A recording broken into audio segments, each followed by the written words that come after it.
the explosion spent hours tending to perfect strangers. None of these folks asked the people they were helping whether they were Democrats or Republicans.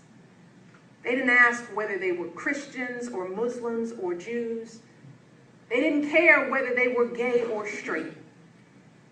It was simply enough that they were fellow Americans who were suffering and needed aid.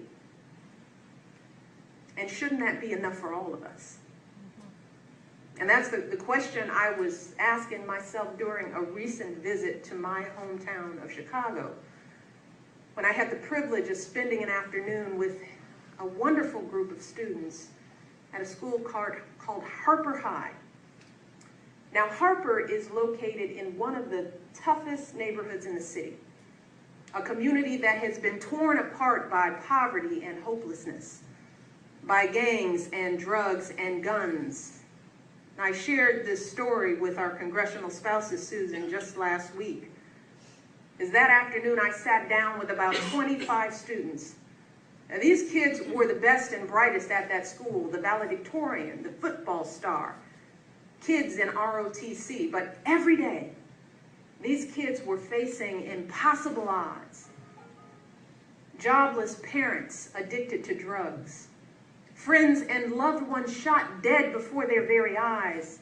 In fact, when the school counselor asked these men and women in our group whether they knew someone who'd been shot, every single one of those kids raised their hand.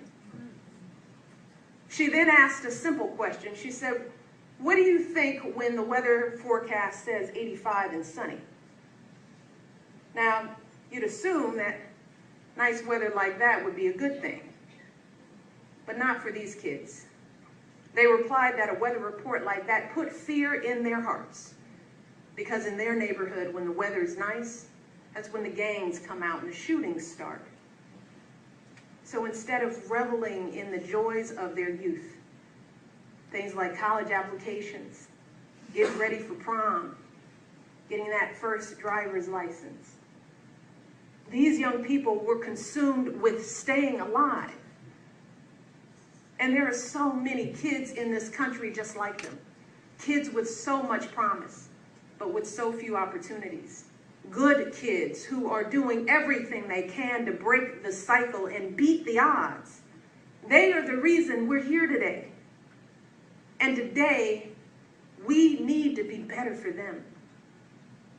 We need to be better for all of our children in this country, because they are counting on us to give them the chances they need for the futures they all deserve.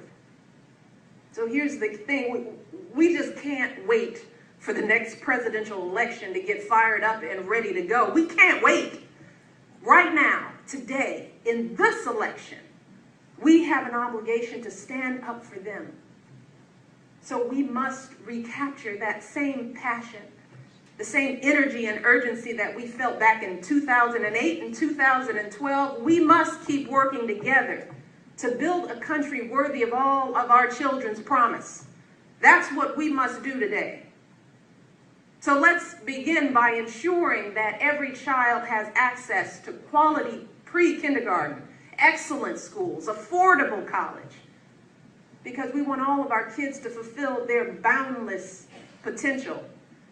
Let's finally pass common sense gun safety laws, because no mother, no father should ever have to worry when they drop their